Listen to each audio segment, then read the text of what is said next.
Neck pain, మెడ నొప్పి. ఈ మెడ నొప్పి చాలా మందిలో ఈ మెడ నొప్పి భయంకరంగా ఇబ్బంది పెడుతూ ఉంటుంది. మెడ నొప్పి రావడానికి ప్రధాన కారణం మనం చూసుకుంటే, ఎవరైతే ఎక్కువగా మెడని ముందుకి ఇలా ఉంచి ఎక్కువ పని చేస్తూ ఉంటారో వాళ్ళల్లో. అలా మెడ ఉంచి ఇప్పుడున్న ప్రెజెంట్ సిట్యుయేషన్ మనం చూస్తే మెడ ఉంచి ప్రతి ఒక్కరూ సెల్ ఫోన్‌లో చూస్తూ ఉంటారు. అలాగే కంప్యూటర్ చూస్తూ ఉంటారు. అలాగే మన పొట్ట మీద ల్యాప్‌టాప్ పెట్టుకొని చూస్తూ ఉంటారు.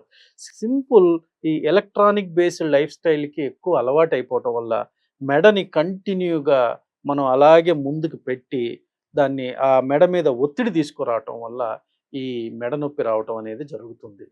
దీన్నే మనము చిన్నగా దాన్ని ఇగ్నోర్ చేయటం, దాన్ని అజాగ్రత్తలు పట్టించటం వల్ల దానివల్ల మనకది ముదిరి సర్వైకల్ స్పైన్ అంతా డ్యామేజ్ అయ్యి మెకానికల్‌గా అది స్పాండిలైటిస్ కింద డైవర్ట్ అవ్వడానికి అవకాశం ఉంటుంది.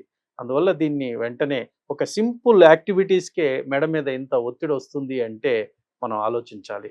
సో, అలాంటి యాక్టివిటీస్‌ని మనము జాగ్రత్తగా అడ్వైస్ ప్రకారం మనం దాన్ని మార్చుకొని, దాని మీద ఎక్సర్‌సైజ్ డెవలప్ చేసుకొని, ఆ కండరాల యొక్క బలాన్ని పెంచుకొని ఎందుకంటే ఫోను చూడకుండా ఉండలేము.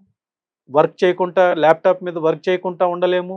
అలాగే కంప్యూటర్ చూడకుండా ఉండలేము. ఎందుకంటే ఇవాళ రేపు ప్రతి ఒక్కరం గూడాను వీటి మీద ఆధారపడి జీవిస్తూ ఉన్నాము. కానీ ఇవన్నీ మనం చేస్తున్నప్పుడు దానికి కావాల్సిన స్కిల్ రిలేటెడ్ ఫిట్‌నెస్‌ని మనం ఎలా డెవలప్ చేసుకోవాలి?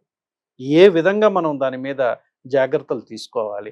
తీసుకుంటూ ప్రొటెక్ట్ చేసుకొని మనకు మెడ నొప్పి రాకుండా కాపాడుకోవాలి అంటే ఖచ్చితంగా మనకు ఒక మంచి అడ్వైజ్ అనేది ఉంటే ఇలాంటి మెడ నొప్పి నుంచి మనము ఇనీషియల్ స్టేజ్‌లోనే దూరం అవ్వచ్చు.